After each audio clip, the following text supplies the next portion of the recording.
You've now had an opportunity to read a number of excellent articles on the morality and the legality of abortion. What I want to do right now is talk about the various positions that one can take on the issue of abortion. Sometimes we talk in generalities. We might say, I'm pro-life on abortion, or I'm pro-choice. What I want to do is lay out a number of different positions that you can take on abortion. And in particular, I want to focus on the legality of abortion, but the same criteria apply to the question of the morality or the ethics of abortion. And I'm going to talk about the most complete or conservative pro-life position, and then we'll go down the spectrum to the most complete or most liberal, some would say, pro-choice position. And so what I want you to be able to do is to take a look at all of these specific sorts of situations and decide which ones you think should be included in a law regarding abortion and which ones shouldn't. And so we start off with the most complete pro-life position. And this is the view that abortion should be illegal no matter what. There should be no exceptions. All abortions should be against the law. Now, it's pretty clear from the readings that you've done and probably from your own reflection why many pro-life people would take this position. A pro-life person who believes that personhood begins at conception will believe that the killing of even an embryo, which is past the point of conception, is morally wrong, and it's indeed the sort of thing that should be against the law. In general, we believe it's wrong to kill innocent people, especially when it's not an act of self-defense. And those who are pro-life argue that if the fetus, if the embryo is a human person, then it's wrong to kill it and it should be against the law, without exception. Now, most pro-life people will allow for at least one exception to the outlawing of abortion, and that has to do with a pregnancy in which the life of the mother is endangered. These situations are somewhat rare, but given how many people we have in America, it's something that's happening all the time. This is a situation where the mother is ill in a way that if she carries the fetus to term, she could die. Maybe it's discovered that she has an advanced form of cancer that would respond to treatment, but the treatment would kill the fetus. And so a decision has to be made between saving the life of the mother or saving the life of the fetus.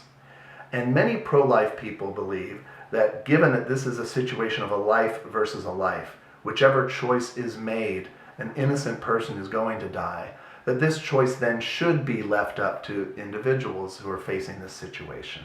And so a very common exception that pro-life people will make is for the life of the mother being threatened. What are some other exceptions that pro-life people commonly make? Well, one exception is rape. Now, note that rape is different, and this is why some pro-life people will not make an exception for rape. Rape is not a situation where you have a life versus a life. However, rape is one of the most horrible crimes that one can experience. It's a kind of victimization that's dehumanizing and deeply damaging, both physically and emotionally. Because the victim of rape has gone through so much, many pro-life people will say it's too much for government to require a woman who's been raped to give birth, to carry that child to term and give birth.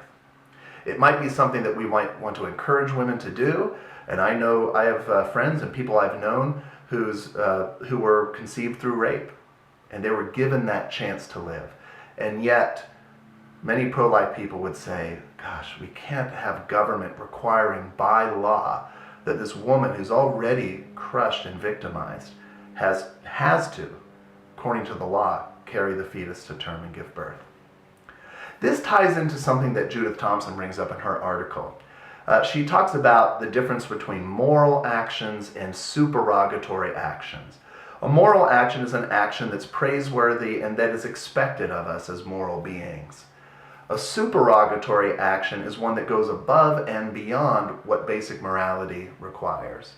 So if there's three men and they're knifing a woman across the street, it's not required of me that I run in and try to attack those three men with knives. If I do that, people will call me a hero because I'm sacrificing my life for a stranger. And yet, if I don't run in, but I try some lesser feat, I try to yell at them, I call the police, most people would not blame me for that because it's not thought that we have a basic moral obligation to sacrifice our lives for a stranger. So that's an example of a supererogatory action. Judith Thompson believes that if a woman is raped, that it would be a supererogatory action for her to carry that fetus to term and give birth to it. And so she has a general principle, and this is a principle that I think many people agree with, that in general, government should not require supererogatory actions by law. So you should not be legally required to do a supererogatory act. Now, if abortion, in the case of a woman who is raped, is made illegal, then arguably, if you think it is a supererogatory act, we would be requiring a young woman to do something supererogatory. A rape victim to carry a baby to term, to give birth to a baby that is in part the baby of the rapist. There are those who believe that's a supererogatory action. Therefore, it should not be required by government. And that's probably, something like that is probably the reason why many pro-life people will make an exception for rape, but not for other issues. So we've got an exception for the life of the mother that many pro-life people make. We have the exception for rape, and it's often included in that rape or incest, but most cases of incest are rape. So you almost don't have to include incest in that category. The next sort of exception that people will make to the outlawing of abortion is serious health consequences for the mother. So this could be a situation in which the mother is not going to die if she carries the fetus to term, but she's going to suffer great physical problems or maybe mental problems. So serious health consequences for the mother, many people will want to make that exception as well, based on this sort of supererogatory principle that Thompson has presented to us.